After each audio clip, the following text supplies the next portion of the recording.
falar hoje sobre empoderamento feminino e deficiência. Seja bem-vinda, Daniele. Muito obrigada. É fundadora do Sobreviver, Mulher Trabalha para Transformar Espaços, Repensar Estratégias para a Prevenção de Violências e Apoio Continuado às Vítimas e Familiares. Presidente voluntário do Centro de Prevenção e Intervenção de Psicoses, além de membro do Global SPOA e da Comissão Especial de Igualdade Racial da OAB do Rio Grande do Sul. Seja bem-vinda ao nosso grupo, à nossa reunião de hoje. Boa noite, pessoal. Muito obrigada pelo convite, né? Fico bem feliz por estar aqui. Tem uma Karina em especial que eu conheço bem de pertinho, que é a Karina, que já é uma parceira de longa data. Não sei se eu posso compartilhar uma apresentação que eu criei para ter mais embasamento também, né? Porque eu acho que falar sobre essa temática é importante trazer também uma apresentação para que vocês entendam por imagem, se reconheçam, né? E eu vou compartilhar aqui com vocês, então. Vocês estão vendo a tela? Sim. Sim? Ai, que bom, então. Então, hoje, né, eu fui convidada pela Michele e já tinha feito algumas conversas também com a Karina sobre as temáticas dos trabalhos que eu desenvolvo, né? E hoje, então, vim falar sobre empoderamento feminino e deficiência. Eu, então, sou idealizadora do Sobreviver Mulher, né? Sou fundadora desse trabalho. E é um trabalho que eu trago essa perspectiva de gênero, né? Eu mantive o nome Sobreviver Mulher por uma ideia de trazer essa temática, mas eu sempre que trago o trabalho, eu tento sempre colocar numa linguagem onde há essa perspectiva de gênero e que afete, né, e questione também todas as pessoas, né, independentemente se você é homem, se você é mulher, se você é criança, se você é adolescente, adulto, enfim, sempre tento trazer, ampliando, né, esse universo de discussões. Então, eu já começo aqui com um questionamento para vocês, né? Dizem que sou boa ouvinte, não é estranho? Ninguém nunca me ouviu. E por que eu trago esse ponto, né? Porque muitas vezes na clínica, no meu trabalho, as pessoas chegam, inclusive, né? Antes a gente estava aqui conversando, né? Com essa temática terapêutica e essa necessidade de ser ouvido. Né? Então, hoje, a gente tem muito essa necessidade de falar, né? Mas muitas vezes a gente não tem uma capacidade e uma habilidade de ouvir o outro. Né? E se a gente não consegue ouvir a si mesmo, a gente com certeza vai ter dificuldades, né, de encarar essa escuta. Então, eu já inicio aqui apresentando um pouquinho do meu trabalho. Né? Eu sou do interior do Mato Grosso do Sul, de uma cidade chamada Fátima do Sul, mas eu moro em Porto Alegre desde 2016, né? Então, eu venho desenvolvendo os meus trabalhos enquanto psicóloga. Aqui, obviamente, são todas imagens antes da pandemia, né? Um sonho poder estar nesse momento também reunida, né? Nos grupos que eu participo, mas infelizmente, né? A gente tem que se adaptar. Mas todas essas temáticas eu levo sobre saúde mental e inteligência emocional, eu falo também sobre a minha história, as minhas vivências, porque o Sobreviver Mulher, obviamente, é um trabalho baseado na minha história, né? E somado também às minhas perspectivas profissionais e as minhas experiências, né? Então, eu atuo desde com adolescentes, né, em escolas, até projetos sociais, até equipes de trabalho. Também faço parte da Comissão de Igualdade Racial aqui da OAB do Rio Grande do Sul, né? Aqui o foco em Porto Alegre, né? Então, eu atuo em várias frentes, né? Levo também temáticas para instituições em que eu sou convidada para falar da temática sobre prevenção de violências, mas, ao mesmo tempo, sou também convidada a falar sobre essas perspectivas da própria saúde mental. Né? Como surgiu o meu trabalho? Acho que até algum de vocês, agora não me recordo do nome, na hora do áudio, né, eu ouvi assim, algumas coisas de um jornal, né? Então, as minhas indagações iniciais foram justamente por essas manchetes sempre muito chocantes sobre várias perspectivas, né, da nossa sociedade. E sempre essas manchetes, esses muito além das vivências, né, que eu já tive ou que eu presencio, né, nos espaços onde eu estou, a gente acaba sim trazendo uma necessidade de quebrar, né, um pouco essa visibilidade, essa naturalização mesmo das violências. E essa sempre foi uma pergunta que eu me fiz, né? Por que a gente só mete a colher quando alguém vira vítima e estatística? E por isso meu trabalho ele é sim baseado em fatos reais, né? Eu estudo muito sobre a questão da interseccionalidade, né? Eu não sou uma mulher com deficiência, mas como vocês já me apresentaram, eu sou presidente de uma instituição, né? De uma ONG, que é o CEPIP, que trabalha com pessoas com transtornos mentais graves, e lá, obviamente, eu acabo acessando várias perspectivas, né? E, claro, em todas essas perspectivas, há um fundo de violência, há um fundo de pessoas vítimas e de pessoas que são mais uma estatística, né? E aqui, todos nós estamos também em prol de uma transformação, né? Partimos de algum incômodo. Esse foi o meu incômodo inicial. E por isso o meu trabalho, ele vem sempre com essa perspectiva, né, de transformar os espaços para repensar, né, novas estratégias de prevenção. A gente agora está vivendo a pandemia e nós compreendemos, e na prática, né, infelizmente, quem já tinha essa perspectiva, né, infelizmente agora veio somada, né, veio potencializada, né, mas a gente se deu conta, se deparou o quanto nós não estamos preparados para lidar com prevenção, né, a gente trabalha muito com intervenção, quando a problemática já está ali, né, mas a prevenção, ela ainda não é vista como a principal ferramenta de transformação, né, então eu coloco essa prevenção de violências com a perspectiva de gênero, os recortes de raça, etnia e classe social, né? Então, a gente consegue, sim, a partir desse trabalho, criar novas ferramentas, né, para potencializar a autonomia do indivíduo,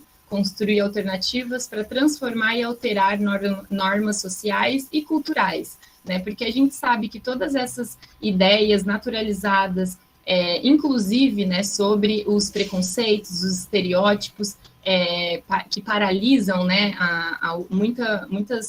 trazem muitas dificuldades, elas propagam, sim, violências e agressividade nas relações e também na resolução dos conflitos, né, interpessoais. E trazendo, assim, uma perspectiva, né, do quanto é amplo esse trabalho, né, eu estudo também muito sobre os objetivos, né, do desenvolvimento sustentável, e eu enquadro, né, o meu trabalho dentro desses 4 principais eixos, né, que é promover saúde e bem-estar, igualdade de gênero, que eu mudo pela equidade de gênero, né, a redução das desigualdades e também trazer mais paz, justiça e transformando as instituições mais eficazes, né. E, obviamente, eu sou psicóloga, mas eu já tive muitas vivências em espaços onde a gente precisa, sim, reaprender, né? E eu acho que, como nessa imagem, a gente tem que mergulhar, sim, de cabeça no conhecimento, na educação, porque a gente pode curar através da educação. O meu trabalho, ele acaba, assim, trazendo um amadurecimento emocional humano, não apenas pela perspectiva da psicologia, né? Eu atuo muito na ideia da psicologia social, né? Levo essa noção de que a gente precisa também abrir espaços, né, para as pessoas se responsabilizarem pela tua história, obviamente, né, criarem novas estratégias, mas a gente também precisa abrir caminhos, né, abrir oportunidades. E a educação, ela pode sim ser essa metodologia, né? Então eu estudo bastante sobre essa metodologia que é a educação do sensível, né? Eu costumo dizer que a palavra empatia, né, nesse momento da pandemia, a gente está vivendo uma dualidade, né? Como em vários momentos da nossa vida, né? Que a gente acaba sempre colocando um ou outro, né? Ou a gente está empático ou a gente está apático. né? Então, a gente precisa reconhecer os momentos onde a gente está em um nível ou outro, para a gente usar isso como também uma ferramenta de transformação. E eu não apenas, né, trago os estudos, enfim, de feminismos, não estudo apenas um foco, né, disso tudo. Eu trago outras referências também, como, por exemplo, né, o coletivo Helen Keller, onde tem eu pesquisei e encontrei essa cartilha, né, que é a Mulheres com Deficiência, Garantia de Direitos para Exercício da Cidadania, que é uma cartilha muito completa. Não sei se vocês já tiveram acesso, mas depois também posso compartilhar. Acredito que sim, porque as meninas ali, elas são referência, assim, para mim. E essa fala, né, que é de um dos artigos presentes, acho que diz muito também sobre esse momento, né, dessa conversa que eu estou tendo hoje com vocês, né, que as condições em que viveram e vivem as pessoas com deficiência, bem como a concepção de deficiência, possuem determinação histórica e cultural. Muitas vezes a história é contada como se fosse linear, passando de um período sem garantia de direitos para um período com garantia de direitos. Entretanto, a história das pessoas com deficiência é marcada por avanços e retrocessos sob influência de contextos mais amplos, como economia, política e religião. E por que eu trouxe esse recorte, né, desse artigo? Porque quando eu coloco o meu trabalho enquanto a interseccionalidade, né, enquanto uma ferramenta também de conhecimento, agregado à psicologia, né, e todos os olhares que eu trago da minha profissão, é importante porque cada ser humano tem a sua subjetividade, tem a tua história, tem um ponto de partida diferente. Então, a gente precisa reconhecer isso, e não dá para generalizar, mas a gente sabe que a nossa sociedade, ela traz muitas dificuldades e muitos empecilhos, né? A minha mãe, eu venho, assim, de uma família humilde também, com várias dificuldades, mas desde a minha adolescência, eu convivi com a inclusão social, né? A minha mãe, ela é professora de educação física, mas ela trabalhou muitos anos na APAE, então eu convivi desde a minha adolescência com crianças, né, adolescentes com deficiência. E desde aquela época eu já vinha alimentando essa quebra, né, do preconceito que a sociedade impõe, né? Então, com certeza, a influência dela, né, nessa minha construção, obviamente, não estaria aqui também falando com uma certa, né, competência e também, enfim, segurança nessa fala se eu não tivesse tantas referências por trás, né? Não apenas a minha mãe, mas as mulheres e as outras pessoas que me ensinam e que me apoiam, né, também. E quando eu coloco, né, que esse trabalho ele é baseado em fatos reais, eu também quero trazer, né, essa perspectiva de que as pessoas que sobrevivem às violências, elas precisam de apoio continuado. E quando eu coloco violências, são violências no sentido geral, né, de todas elas, né, não apenas a violência doméstica, não apenas a violência psicológica, né, a gente tem vários níveis. E hoje eu gostaria, assim, de trazer essa perspectiva, né, de que nós, enquanto equipes que estamos na linha de frente, né, com essas estratégias de prevenção e de resposta a essas violências, a gente precisa de recursos a longo prazo, porque a gente vê, por exemplo, na ONG em que eu atuo, a gente tem muita dificuldade, né, de ampliar o acesso, né, de apoio, de rede, porque as pessoas elas já resistem muito quando a gente fala em relação à saúde mental. E quando a gente fala de transtornos mentais graves, é mais resistente ainda. Então, a gente precisa se unir, né, nisso tudo. E esses recursos, eles são necessários para a gente manter também o nosso trabalho funcionando. E não apenas recursos financeiros, mas recursos de oportunidades, como essa também que vocês estão me proporcionando hoje, né? Que é uma oportunidade também de falar sobre o meu trabalho e de trazer outras perspectivas, outros olhares. Porque a gente, esse foi um evento que eu participei, foi, acho que, o único evento que eu participei, assim, em grupo, no ano passado, mas, assim, com todos os cuidados possíveis, né, mas foi bem no início ali da pandemia, e essa foi uma das perguntas iniciais que eu trouxe nesse grupo de mulheres, né, que quanto tempo você demora para superar um trauma? Daí eu trago esse questionamento para vocês também, né? E aqui várias outras perguntas que aí já traz um pouco do nosso papel enquanto ser em sociedade, né?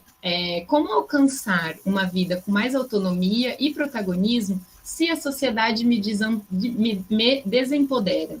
Como alcançar uma vida com mais autonomia e protagonismo se a sociedade me faz acreditar que não sou capaz? Como reconhecer, autorizar e motivar o sujeito a identificar suas múltiplas potencialidades? A gente, com certeza, né, poderia escrever uma tese, um doutorado, vários questionamentos a partir desses pontos, né, de questionamento, assim, de perguntas. E aqui eu trago também, né, mais 2 pontos para vocês refletirem, a partir também das suas vivências. Você já passou por situações de submissão onde foi desencorajado? Como você encara os estereótipos pejorativos? E aqui é o ponto principal do meu trabalho, né? Antes eu colocava um ponto de interrogação aqui, né? A maior crise, ela é a emocional? Agora eu já afirmo, né? Ela é a maior crise, ela é a emocional, porque a gente está vivendo num momento de pandemia mundial, né? Onde a saúde ela está totalmente desajustada, né? Do ideal. A gente vive uma crise humanitária, a gente vive uma crise ambiental, a gente vive diversas, mas a emocional, ela mobiliza todo o resto, né? Então, se não estamos bem emocionalmente, dificilmente conseguiremos, né, manter-se num ponto, né, de ser suporte para o outro, de ser acolhedor para o outro, de ser um bom ouvinte, né, como foi a minha primeira pergunta ali para vocês, né? E aqui é um questionamento também que eu gostaria que vocês refletissem. E assim, claro, depois vocês podem anotar, depois eu vou dar podem ir anotando, na verdade, enfim, mandando ali no chat. Depois também vai ter um tempo para vocês me questionarem também, falarem também sobre o que vocês acharam. Mas eu gostaria, assim, que esse momento ele fosse muito individual mesmo, né? Porque cada um, de novo, tem o teu ponto de partida, né? E, claro, a gente está aqui pensando numa perspectiva do futuro, né? O futuro é acessível, mas esse é um ideal, né? Esse é um objetivo, é um sonho, a gente está aqui tentando transformar esse futuro, né? Mas a gente está vivendo agora num momento muito crítico da nossa sociedade, né? Acho que todo mundo aqui, ninguém nunca vivenciou uma realidade como essa, né? Então, os nossos pensamentos, eles impactam muito no nosso cotidiano. E quando o externo está tão desorganizado como está no momento, é claro que as emoções de desesperança, né, de sem perspectivas, elas vêm à tona, e somadas às problemáticas que já tínhamos nas nossas vidas. Essa é uma imagem que reflete muito os nossos pensamentos, né? Vazio, incompletude, solidão, não fluidez, angústia, egoísmo, culpa, desconforto, raiva, tristeza, percepção de ser diferente, negatividade, autojulgamento, incerteza, dor de abandono, decepção. Por que eu citei todos esses pontos? Isso daqui não é em vão, né? Essas palavras, elas vieram, né, aqui como uma resposta de algumas atividades, de alguns encontros, daquelas fotos lá que vocês viram no início, né, de grupos, de trabalhos, de rodas de conversa que eu já fiz em vários espaços, né? E ao longo desse tempo, né, essas palavras, elas sempre se repetem quando eu questiono como a pessoa geralmente se sente, né? Voltando aqui um pouquinho, quais são os pensamentos que impactam o seu cotidiano?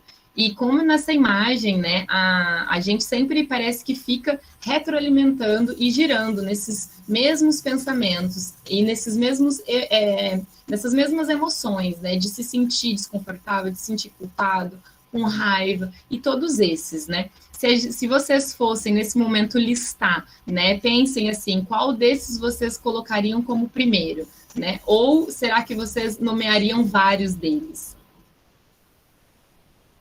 E essas são falas, são frases, né, que também foram referências desses encontros, né?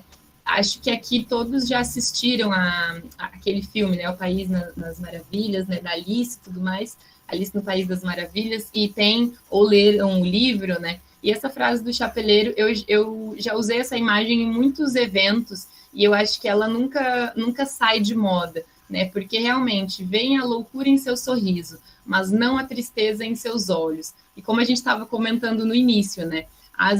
Esse meio online, ele traz algumas dificuldades para a gente, né? Muitas vezes da própria comunicação, né? Falha a internet, a interpretação, às vezes a pessoa não entende, né, o que você está querendo dizer. Mas isso não é de agora, né? Isso é de antes também, isso é de antes da pandemia. E essa questão, né, do teu sorriso e da tristeza dos teus olhos, agora está mais difícil ainda, né? A gente enxergar o sorriso na cara das pessoas, porque, claro, a gente está vivenciando um momento muito crítico da nossa sociedade. É muito difícil a gente não se sensibilizar, né? Mas a gente sabe, né, que muitas vezes nós nos sentimos, né, como, por exemplo, me sinto impotente, sem forças. Me sinto muito ruim quando algo negativo acontece vindo da pessoa não esperada. Me sinto triste por algo ter me decepcionado. Me sinto muito mal, me sinto traído, me sinto calado no meu canto, não sei o que falar. Quando me magoam, fico sem reação. Me sinto uma pessoa inútil. Fico pensando no que errei, se não fiz algo antes para a pessoa me tratar assim. Eu começo a chorar e depois durmo. Tem momentos que choro até pegar no sono. Essas são falas de antes da pandemia, né? De novo repetindo isso. Mas, diariamente, quando eu converso, quando eu me coloco à disposição enquanto psicóloga, ou apenas enquanto uma pessoa ouvinte, né, empática, ali para parar, para ouvir o outro, essas falas, elas são muito frequentes no nosso cotidiano. E aqui também trago um questionamento para vocês. Quais dessas reverberam mais em vocês? E nesse momento, ou em algum outro que vocês já passaram? E daí, né, eu entro nessa perspectiva do empoderamento, porque a gente traz um pouco, né, para o lado individual, né, porque agora o empoderamento é uma palavra que, não digo que está na moda, né, mas é uma palavra mais usada, né, principalmente nas redes sociais, né, em vários lugares a gente está vendo de fato, né, então eu trouxe esse ponto, assim, né, de explicação, né, de que a expressão empoderamento, ela foi definida pelo Paulo Freire, desculpem, que, obviamente, né, um pensador da educação muito conhecido, né, que ele fez essa tradução, vamos dizer assim, né, que significa dar poder a alguém para realizar uma tarefa sem precisar da permissão de outras pessoas. Então, assim, sobre empoderar-se, né, para você, qual que é o significado de empoderamento na sua vida? Aí é algo também para vocês refletirem, né? Quando aqui, né, nós temos homens, nós temos mulheres, nós temos, enfim, vários gêneros no mesmo contexto, né? Então, obviamente, o empoderamento, aqui a gente colocou a perspectiva do empoderamento feminino, mas na minha apresentação, eu trago também essa fala, né, para os homens também pensarem, né? Então, qual é o contrário do empoderamento, né? Esses pontos aqui, todas essas palavras, eu coloquei ali no Google mesmo, tá? E trouxe ali do dicionário, né? Então, o contrário de empoderamento é a dependência, obediência, né? Servilismo, submissão, subserviência, subordinação e sujeição, né? E quando eu coloco os sinônimos, né, da palavra empoderamento, aparecem essas, né? Investir de autonomia, conceder autonomia, habilitar, desenvolver capacidades, promover afirmação, promover influência, dar poder, investir de poder, conceder poder, dar autoridade, investir de autoridade, conceder autoridade, dar autonomia.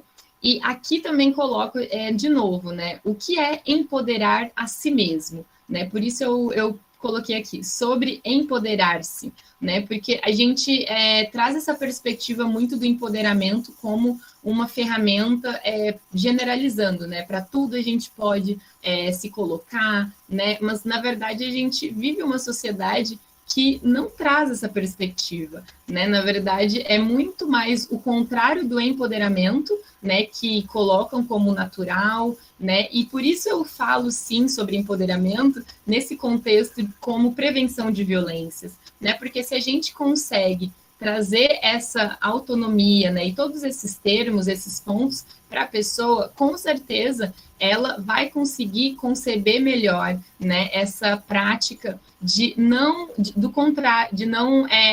ter essa dependência, né? Não apenas só ser submisso. E óbvio, né? A gente vem com esse questionamento também para vocês, né? Quais são os seus talentos? Quais as suas metas e os seus objetivos? Quais condições são favoráveis para o seu desenvolvimento? Né? Você se questiona isso? Você se pergunta? Você tem isso bem elaborado dentro da tua vida? Não sei, depois, óbvio, eu vou abrir espaço para vocês falarem também, para me questionarem, para a gente criar uma forma de diálogo, né? Para também não ficar somente eu aqui falando e vocês ouvindo sem intervir, sem questionar. Mas você reconhece assim que você tem estratégias, né, na tua rotina, rede de apoio, óbvio que é uma grande rede de apoio, né, esse grupo. Então, assim, acho que quando a gente reconhece os nossos talentos, a gente tem bem nomeado quais são as nossas metas, os nossos objetivos, é claro que a gente vai conseguir se desenvolver melhor, né? A gente vai conseguir ter mais condições, né, para que isso ocorra, para que a gente consiga alcançar, sim, né, os nossos propósitos. E ter um planejamento para isso é importante. Sozinhos, com certeza, a gente não consegue, né? Porque a gente vive em sociedade e a gente sabe o quanto o externo é limitante, né? O quanto para pessoas com deficiência é mais limitante ainda, né? E eu não estou aqui para dizer, né, quais são as vivências de vocês, quais são esses empecilhos, vocês sabem, né? E não é nem meu papel, né, tá aqui falando sobre isso, mas esses questionamentos eu levo para a própria sociedade também, para outros espaços onde eu estou. E é preciso fortalecer as nossas convicções positivas, né, para avançarmos na busca de mais empoderamento na vida das pessoas com deficiência. Essas referências que eu trouxe, depois, óbvio, eu posso compartilhar também com a Michelle, para compartilhar com vocês, para vocês terem esse material sem nenhum problema, até para ter, né, as fontes de referências, mas é importante reforçar isso aqui, porque a gente não vive numa realidade colorida, numa realidade cor-de-rosa, né? Nós sabemos que a positividade tóxica, né, que chega a ser tóxica, principalmente do Instagram nesse momento, da internet, né? Enfim, dessas mensagens ali de sempre o mundo colorido, o mundo positivo. A gente sabe que isso, na maioria das vezes, não é real, né, para a maioria das pessoas. E principalmente eu que trabalho com a questão da interseccionalidade, eu sei na prática, em vários cenários, né? Mas quando a gente entende e une essas três palavras aqui, a gente promove, sim, uma mudança por conta própria, né? E a gente ajuda também as pessoas, né, com essa transformação também. Mas para isso a gente precisa reconhecer, sim, a nossa história. A gente precisa aceitar também essa ajuda do outro, né? Mas a informação, ter a informação, a partir disso, ser consciente, né, dessa informação, dessa realidade, e colocar em prática, né, essa tríade, elas são essenciais, né, para a gente promover qualquer mudança na nossa vida, independentemente se é sobre empoderamento ou se é sobre qualquer outra coisa.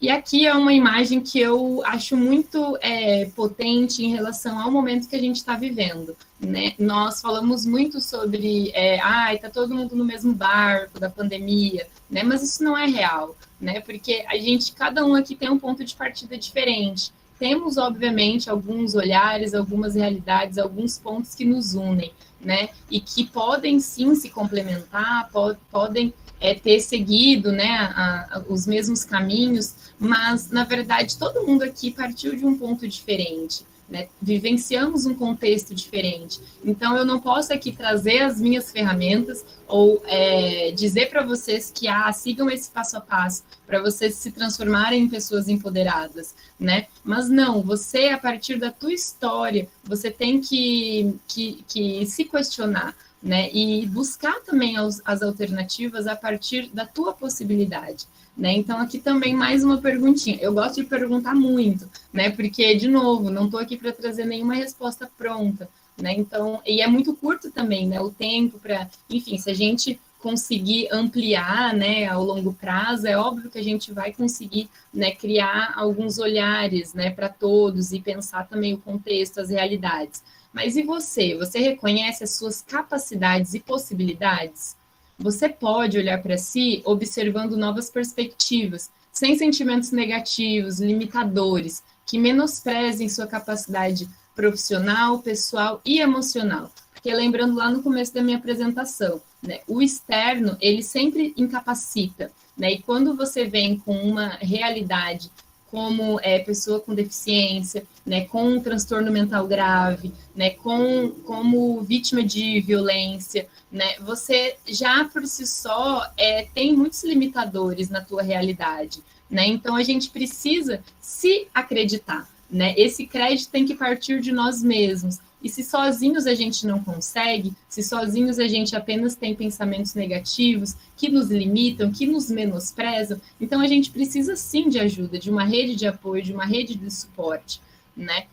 E esse é o meu papel também, né? Enquanto psicóloga, enquanto profissional que tenta levar essa perspectiva, né? Ampliar o acesso, né? De todas essas informações. Então, ter controle, autocontrole emocional, às vezes as pessoas acham que é uma coisa assim, inteligência emocional, né? Temos vários cursos, várias coisas, né? Que nos colocam muitas vezes como algo muito distante, mas na verdade não. O autocontrole emocional é o mesmo que ampliar a capacidade de gerenciar as emoções que sentimos, para que elas não nos dominem e, consequentemente, dominem nosso comportamento. E é totalmente vinculado com o empoderamento, né? Porque se você tem o autocontrole das suas emoções, você vai conseguir reconhecer os seus potenciais e honrando e respeitando a sua própria história, independentemente da limitação que você tem de acordo com o mundo externo, né? Porque se você reconhece isso dentro de ti,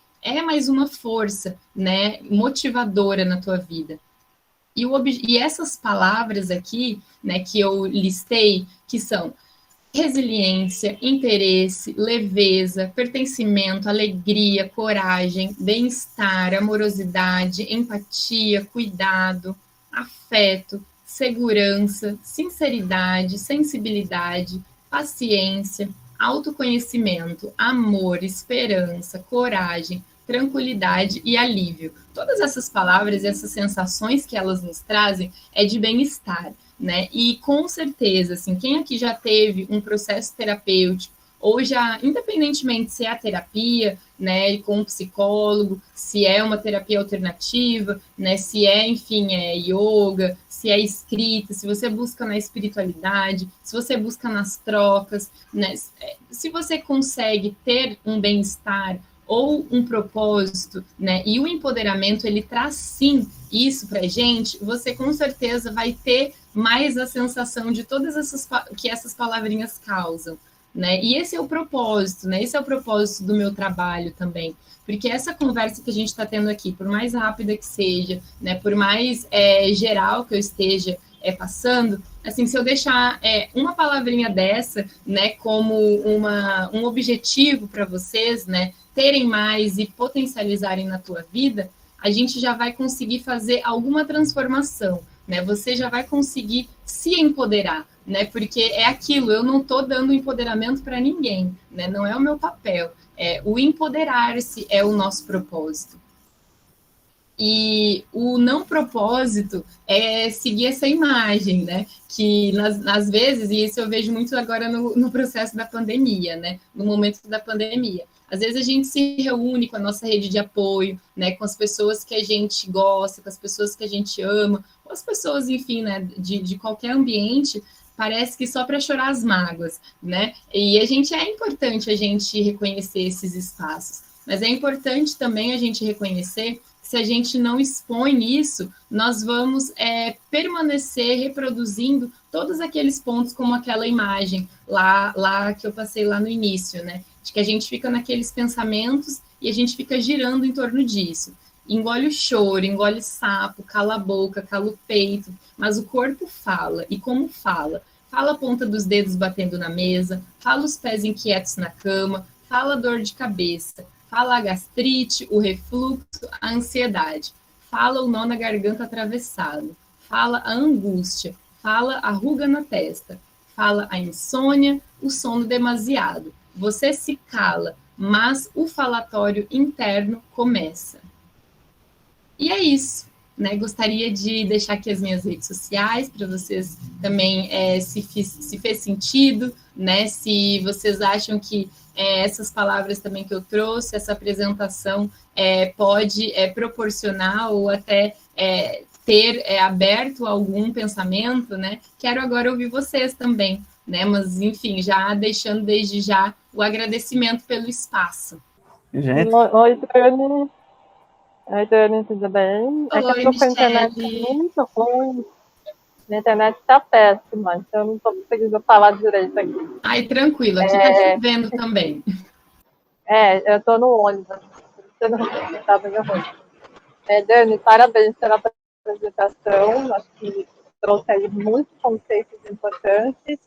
Acho que nem todas aqui conheciam, né? Que tiveram acesso a todas essas informações. Acho que agora a gente pode conversar um pouquinho, tem mais alguns minutos, se alguém quiser perguntar alguma coisa, falar alguma coisa. Foi bem legal a conversa, né? Que muitas pessoas, eu acho que faltam dizer que estão nesse momento de invulnerabilidade, né? Então, eu acho que nós, como seres humanos, temos que nos abrir sempre, né? E esse grupo, né, como você falou, é realmente um grande grupo de apoio, eu acho fundamental, a gente precisava muito desse espaço, né? Então, eu achei muito legal, realmente, o empoderamento não é só da mulher, tem que ser de todos, né? A gente, mulheres, nós como pessoas com deficiência, somos minorias na sociedade, né? Temos muita dificuldade, então acho importante a gente sempre abrir espaço para conversa, para o diálogo, e nunca se calar, porque quando você se cala, você fica mais com essa dor dentro de você falando mais alto, né? Muito interessante. Boa noite, gente. Gostei muito, parabéns.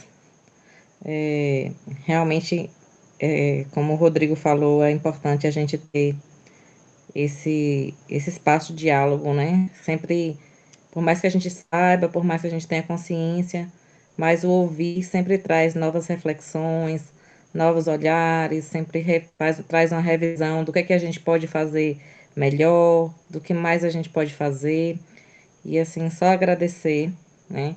É um momento muito difícil, principalmente com o isolamento, né? Que a gente tem poucos contatos, mesmo os mais próximos, os familiares, a gente se fechou num núcleo muito pequeno, e é sempre bom a gente encontrar esse espaço para ser ouvida e para ouvir mais. Obrigada. Nossa, eu achei legal também ali a última fala dela ali, que quando engole, né? Fica quieta e o corpo começa a falar, daí é verdade, né? A gente começa a beliscar o dedo, a querer organizar mais alguma coisa, fala, epa, vamos parar e ver o que está acontecendo, né? Muito bacana, obrigada, muita coisa assim veio à tona, né? Pra gente dar uma recordada aí. E muito obrigada mesmo, está de parabéns. Parabéns, Daniela. Agradecemos pelas várias indagações que nos trouxe hoje. Para mim, a palavra empoderamento é uma palavra nova, assim, fazer meu dicionário, assim. Eu posso dizer que hoje eu já vivencio mais, mas, assim, ainda preciso aprender muito nesse sentido. Ainda tenho minhas inseguranças e tal, como pessoa com deficiência. Tem não, a mãozinha. Ai, parabéns, Dani, mais uma vez. Já ouvi suas palestras, você já fez palestras aqui para nós e são sempre maravilhosas. Fala da Gel, me lembrou uma coisa que ela falou de trauma. Eu acho que o passo mais difícil, e eu não falo isso de pessoa com deficiência, eu falo disso de ser humano, é a gente reconhecer que tem um trauma. A gente passou por um trauma, a gente enfrenta um trauma. Isso é muito complexo. Às vezes você vai para terapia e você acha que só vai para terapia para fazer uma conversa, não vou porque todo mundo fala que preciso fazer. E de repente você descobre que você passou por um trauma. Na verdade, você vive um trauma. Você não sabia disso. Aliás, você nem vai entender qual é esse trauma. Então, eu acho que esse é o passo mais importante. Eu digo não para um, para outro, eu acho que para ser humano. Tá? Quando você é ser humano, você está predisposto a trauma. Óbvio que algumas condições te predispõem mais, outras menos. Mas eu acho que esse é o que da questão, é você reconhecer que você enfrenta um trauma. Tá? E reconhecer dói. Enxergar dói. Mas eu acho que isso é muito necessário. Isso é um passo que você está dando para você se curar. Eu acho que, e a cura é a busca, sabe? Na verdade, a cura é o resultado, né? Dessa busca que a gente tem todos os dias. Né? Não querendo filosofar, tá? Mas, assim, ouvindo vocês, assim, e a fala da Dani, também porque eu conheço a Dani, então, né, do trabalho dela e tudo mais, eu acho que eu aprendi muito isso. Com eles lá do centro do CEPIP, com a Dani, é isso, é que a gente se reconhecer, sabe, dentro de um problema, ou até quando a gente vê que nós somos algum problema, é muito complexo. Então, se reconhecer do trauma, eu acho que é o passo mais importante, mais difícil que a gente dá. É isso, beijos, viu, querida? Ai, muito rico tudo isso que vocês estão falando, e me veio muito essa questão, né, hoje, né, eu fiquei pensando, gente, o que eu vou trazer para eles, né, de uma forma onde desperte, né, eu acho que é justamente esse o meu papel, assim, né, despertar isso dentro de nós, né, uma pergunta que cada um aqui vai sair com uma pergunta diferente, né. Claro, eu trouxe muitas coisas, porque realmente é uma multiplicidade, né, de realidades, de fatores, né, que nos trazem esse questionamento do o que é o empoderamento, né? Eu sempre levo isso para as pessoas que eu trabalho, e depois, né, de levar todos esses conceitos e tudo mais, e de trabalhar isso a longo prazo, a gente chega a um ponto, né, que eu me sinto agora empoderada, né, ou empoderado. E daí eu falo, tá, mas e agora? O que você faz com isso?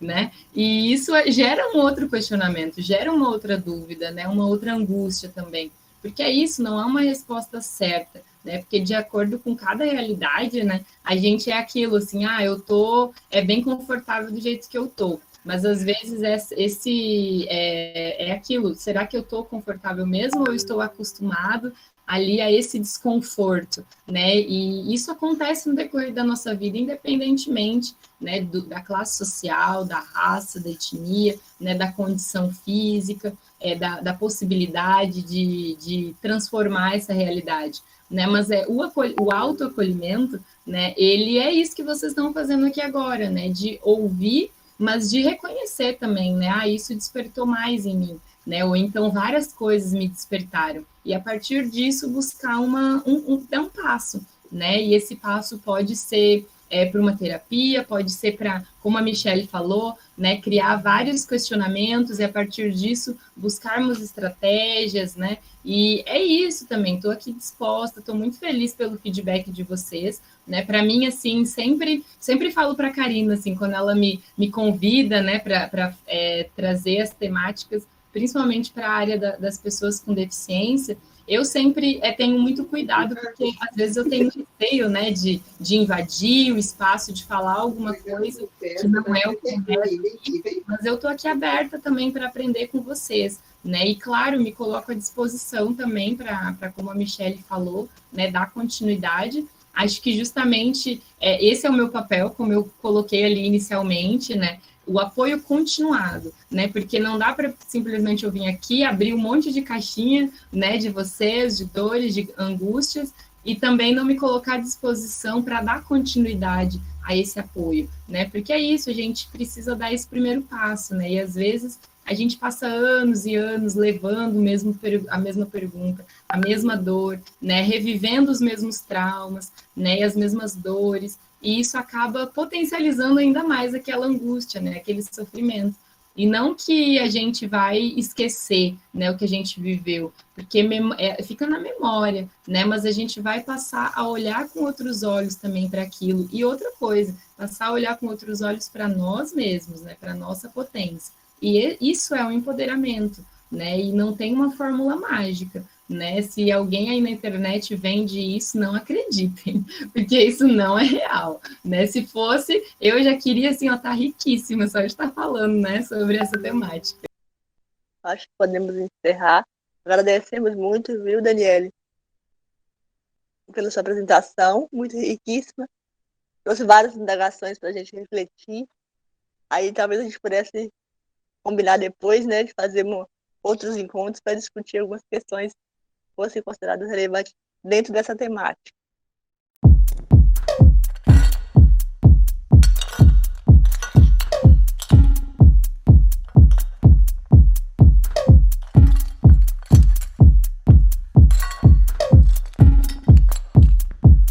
Samurai sword.